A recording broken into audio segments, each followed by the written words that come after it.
கர்த்தருடைய வார்த்தையை நம்பணும். முதலாவது நமக்கு சந்தேகம் வரக்கூடாது. கர்த்தர் இப்போ உங்கள் வீட்டில் வரணும், உங்கள் வீட்டில் இப்போ ஒரு ஆச்சரியமான ஒரு காரியம் கர்த்தர் உங்களுக்கு செய்ய போகிறார். ஆண்டவரே செய்யணும் என்னத்தான் செய்ய போகிறார், இவ்வளோ நாளும் செய்யலை, இப்போ வந்து செய்ய போகிறார் அப்படி சொல்லுவாங்கள்ல. இவ்வளோ நாள் செய்யலை, இப்போ எங்கே செய்ய போகிறார்? நீங்கள் படுத்த படிக்கையாக இருக்கீங்க, ஆண்டவர் உங்களை, நான் ஜெபம் பண்ணுறேன், கர்த்தர் உங்களை எழுப்ப போகிறார்.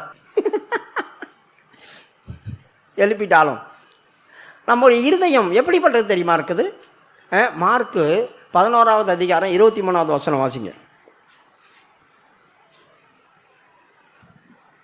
பேதுரு நினைவு கூர்ந்து அவரை நோக்கி, இல்லை மார்க்கு 11:25 எவனாகிலும் 23வது வசனம். அதை தானே சொன்னேன். எவனாகிலும் இந்த மலையை பார்த்து நீ பெயர்ந்து சமுத்திரத்திலே தள்ளுண்டு போ என்று சொல்லி தான் சொன்னபடியே நடக்கும் என்று தன் இருதயத்தில் சந்தேகப்படாமல் விசுவாசித்தால் அவன் சொன்னபடியே ஆகும் என்று. நல்ல கவனிங்க, நாம் ஜெபம் பண்றது பெருசல்ல, என் இருதயத்தில் நான் சொன்னதான வார்த்தை நடக்கும் அப்படி சொல்லி சந்தேகமே படாமல் விசுவாசிக்கணும். அப்படி யார் விசுவாசிக்கிறாங்களோ அவங்களுக்கு அந்த ஜெபம் நடக்கும், அவங்களுக்கு அந்த காரியம் வாய்க்கப்படும். சொல்லிட்டோம், சொன்ன பேரும் நீங்கள் தான் உங்கள் வாயில் சொன்னீங்க கர்த்தருடைய வார்த்தையை.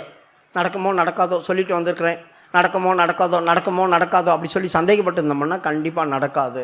ஏன்னா என் இருதயத்தில் இருக்க சந்தேகம் என்னை கர்த்தருடைய வல்லமையான வார்த்தைக்கு விட்டு வெளியே கொண்டு போயிடும். என் இருதயத்தில் இருக்கிற சந்தேகம் கர்த்தருடைய காரியங்களை கிரியை செய்ய விடாமல் முடக்கி போட்டுரும். இந்த கல் பெகர்ந்து சமுத்திரத்தில் தள்ளுண்டு போ அப்படின்னா போயிடும்.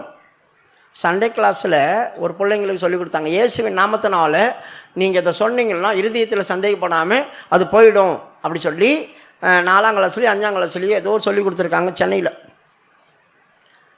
இப்போது அது சென்னையில் ஒரு அவுட்ருன்னு வச்சிங்களேன். அந்த பையன் சண்டே கிளாஸ் முடிச்சுட்டு வந்துட்டான். வீட்டில் வந்து பார்த்தாக்கா அவங்க ஒரு வீடு கட்டியிருக்காங்க.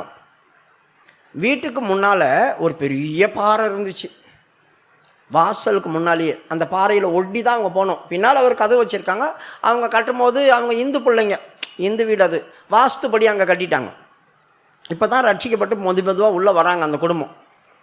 கட்டிட்டாங்க, ஒரு பெரிய கல் இருந்தாலும் பரவாயில்ல, இங்கே தான் கட்டணும்னு சொல்லி பழைய காலத்து சாங்கியத்தைப்படி கட்டிட்டாங்க. இப்போ இந்த பையன் வந்தான் சாயந்தரம், அவங்க அம்மா அரிசி கழுவிட்டு இருக்குது. இவன் நேரம் அந்த கல் மேலே போய் கை வச்சு, இயேசுவின் நாமத்தினால நீ இங்கேருந்து பேருந்து போ அப்படி சொன்னான். என்னடா சொல்கிறேன்?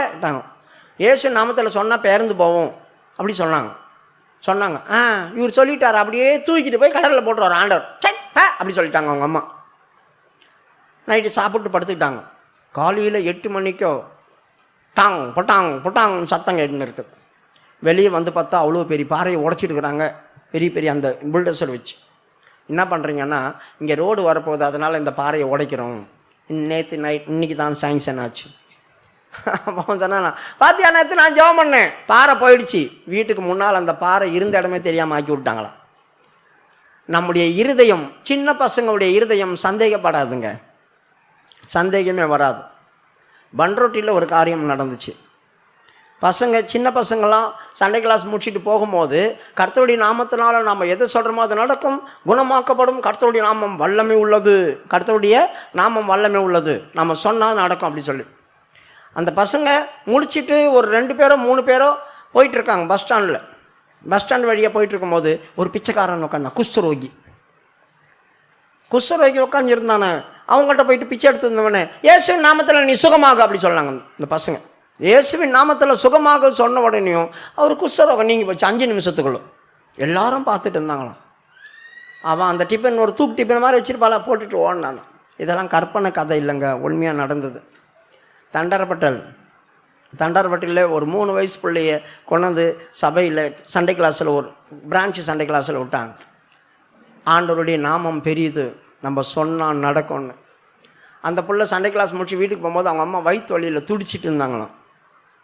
அதோடைய சின்ன கையை கொண்டு போய் அது மாதிரி அவங்க அம்மா வயிற்றில் வச்சு, ஏசப்பா எங்கள் அம்மாவுக்கு சுகம் கொடு, ஏசப்பா எங்கள் அம்மாவுக்கு சுகம் கொடுன்னு சொல்லி ஜெபம் பண்ணிச்சான். அதை சொல்லி 2-3 நிமிஷத்துக்குள்ளே அவங்க அம்மாவுக்கு வயிற்று வலி போயிடுச்சு. அடுத்த வாரம் தூக்கிட்டு வந்து அந்த பிரான்ச்சு சர்ச்சுக்கு இல்லை, அந்த சண்டே கிளாஸுடைய பிரான்ச்சில் வந்து அந்த அம்மா சாட்சி சொல்லிட்டு போச்சு. நான் ஒரு காரியம் சொல்லணும், நான் போன வாரம் ரொம்ப வயிற்று வலியில் கஷ்டப்பட்டேன், என் புள்ள இந்த சின்ன கையை கொண்டு வந்து என் வயிற்றில் வச்சு ஏசப்பா எங்கள் அம்மாவுக்கு சுகம் கொடு, எங்கள் அம்மா அழுகுறாங்களே, ஏசப்பா எங்கள் அம்மா சுகம் கொடுன்னு சொல்லி சொன்னான். எனக்கு உடனே சுகம் கிடச்சிது. வயிற்று வலி எங்கே போச்சுன்னு தெரியல. ஆச்சரியம்.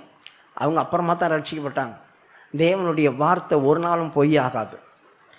நாம் நம்பணும். உன் இருதயத்தில் சந்தேகம் இருந்துச்சு அப்படி சொன்னால் நாம் எவ்வளோ தான் வல்லமையாக ஜெபம் பண்ணாலும் நடக்காது.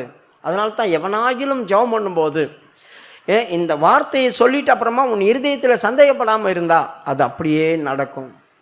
பிரியமானவர்களே, நமக்குள்ளே இருக்கிற அவிசுவாசம் நமக்கு நடக்கணும் அப்படின்னு நினச்சா கூட நடக்க விடாமல் நம்மளை தடுத்து நிறுத்திடுவோம். மார்க் 9வது அதிகாரம் 24வது வசனம் வாசிக்கும் போது அந்த இடத்துல ஒரு மகனை ஒரு தகப்பன் கூட்டிகிட்டு வரான். கூட்டிகிட்டு வந்த சீசர்களால் ஓட்ட முடியல. இப்போ சீசர்களால் ஓட்ட முடியாமல் போயிடுச்சு. இப்போ இயேசு வந்தார். ஒரே ஜேன்னு ஜனங்க நிற்கிறாங்க. என்ன இங்கே விஷயம்? ஐயா, நான் என் பிள்ளைய பிசாசு பிடிச்ச பிள்ளைய உங்கள்கிட்ட கூப்பிட்டு வந்தேன், உங்களுடைய சீசர்களால் ஓட்ட முடியல, அதனால் ஒரே தர்க்கம் நடந்துட்டு இருக்குது. இப்போது ஆண்டவர் வந்து அவங்களுக்கு ஒரு காரியத்தை சொல்லிட்டு போயிட்டார். அப்போ அவங்ககிட்ட கேட்குறாரு அந்த தகப்பங்கிட்ட, நான் இதை செய்வேன் என்று நீ விசுவாசிக்கிறாயா அப்படி சொல்லி 43 கேட்குறாரு. நான் இதை செய்வேன் என்று நீ விசுவாசிக்கிறாயா? அப்போது அவன் சொல்கிறான், விசுவாசிக்கிறேன் ஆண்டவரே, ஆனாலும் எனக்குள்ளே இருக்கிற அவிசுவாசம் நீங்கும்படி எனக்கு உதவி செய்யும் என்று சத்தம் போட்டு சொன்னான். இப்போ 44 வாசி. உடனே பிள்ளையின் தகப்பன், விசுவாசிக்கிறேன் ஆண்டவரே, என் அவிசுவாசம் நீங்கும்படி உதவி செய்யும் என்று கண்ணீரோடே சத்தமிட்டு சொன்னான். அதுதான் அறிக்கை. அவன் விசுவாசிக்கிறான். நாம் கூட விசுவாசித்தான் உள்ளே வரோம், விசுவாசித்தான் ஆண்டவரை தேடி வரோம். ஆனால் ஒரு காரியத்தை சொல்லும்போது நம்ம நம்புகிறோமா? நமக்குள்ளே இருக்கிற அவிசுவாசம் எங்கே குணமாக போகுது, எங்கே சரியாக போகுது, இவன் எங்கே திருந்த போகிறான், இவன் எங்கே திருந்த போகிறா, இது இப்படியே தான் இருக்கும், இந்த வியாதி இப்படியே தான் இருக்கும், இப்படியே தான் நம்முடைய இருதயத்துக்குள்ளே இருக்குது. இப்போ சீசர்களால் ஓட்ட முடியல. சீசர்கள் போய் மரித்தோரை எழுப்புனாங்க. வியாதிகள் சுகமாக்கப்பட்டது. அவங்களே வந்து சொல்கிறாங்க, ஆண்டவரே உம்முடைய நாமத்தினால பிசாசு எங்களுக்கு கீழ்ப்படியுது. அப்போ பிசாசுகளை துரத்தினாங்க. ஏன் இந்த ஆவியை துரத்த முடியல? ஏன் துரத்த முடியல தெரியுமா? இப்போ அந்த தகப்பன் கூட்டிகிட்டு வந்து சொல்கிறான், பார்த்தீங்களா, நான் சிறு வயது முதல் இவனுக்கு இந்த பேய் பிடிச்சிருக்குது, அவனை எங்கே வேணாலும் அலக்கடிச்சு சாகடிக்க பார்க்குது, நான் எங்கெங்கேயோ கூட்டிகிட்டு போயிட்டேன், ஒன்றுக்கும் சுகமாக, நீ ஏதாவது எங்களுக்கு செய்யக்கூடுமானாலும் செய்யும் அப்படி சொன்னாலும் ஆண்டவர்கிட்ட. அதுவே அவிசுவாசமான வார்த்தை தான்.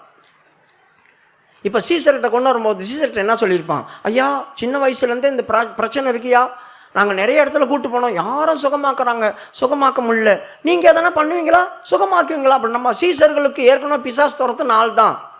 ஆனால் இப்படி வந்து சொன்ன உடனே, ஐயோ ரொம்ப நாள் வருஷமாக இருக்குது, பெரிய பெரிய ஆளுங்கள்லாம் ஜெபம் பண்ணியிருக்காங்க, ஒருத்தனுக்கு சுகமாகல, நான் ஜெபம் பண்ண சுகமாயிடுமா? உடனடியாக அவனுக்குள்ளே இருக்கிற அவிசுவாசம் இவனுக்குள்ளே பூந்துடுச்சு. அப்போது தலைக்கு என்ன கூட. அதனால தான் ஆண்டவர் சொன்னார், இந்த ஜாதி பிசாசை உபவாசத்தினாலும் ஜபத்தினாலும் வேறு எதுலையும் துரத்த முடியாது. உனக்கு ஜெபம் பண்ண முடியல, உனக்கு அவிசுவாசம் வருது, உன்னால் முடியல, ஆனால் டக்குன்னு என்ன செய், உபவாசம் போடு. இந்த உபவாசம் எதுக்கு போட சொன்னார் ஆண்டவர்? உபவாசம் போட்டால் வல்லமை பெருகிடும் இல்லை, உபவாசம் போட்டால் நம்ம உபவாசிக்கிறோம், நடக்கும் நடக்கும் நடக்கும், நமக்குள்ளேயே தேத்திக்கும். அந்த ஒரு காரணத்துக்கு தான். இல்லைன்னா ஜெபம் பண்ணும்போது அது போயிடும், ஜெபம் பண்ணும் போதே போயிடும். உனக்கு சந்தேகம் வந்துடுச்சு, இப்போது அந்த சந்தேகத்தை வெளியே கொண்டு போகணும். அதுக்காக ஆண்டவர் என்ன பண்ணார்? உபவாசம் போட்டால் போயிடும், உபவாசம் போட்டால் போயிடும். அதுக்கு நமக்காக தான் ஆண்டவர் சொல்லி கொடுத்தார். பிரியமானவர்களே, கர்த்தருடைய வார்த்தை விசுவாசி. அந்த மனுஷன் சொல்கிறான், நாங்கள் நிறைய பேர்கிட்ட போயிட்டோம், ஆனால் எங்களை சுகமாகலை, நீர் ஏதாவது செய்யும். என் இருதயத்தில் இருக்கிற அவிசுவாசத்தை நீக்கி போட ஆண்டவரே என்று சத்தமிட்டு கண்ணீர் விட்டான். அந்த அறிக்கை அவன் ஜீவியத்திலையும் ஆண்டவர் சரிப்படுத்தினார். அந்த மகனையும் ஆண்டவர் குணமாக்கினார். தகப்பனுடைய இருதயத்துக்குள்ள அவிசுவாசம் இருக்கிற வரைக்கும் புள்ள சரியாகாது. முதலாவது உன் இருதயத்தில் இருக்கிற அவிசுவாசம் நீங்கணும், அப்போ தான் புள்ள சரியாகும். ஆகவே கர்த்தர் நமக்குள்ளே இருக்கிற விசுவாசம் சரியாச்சுனாவே நம்ம குடும்பம் சரியாயிடும்.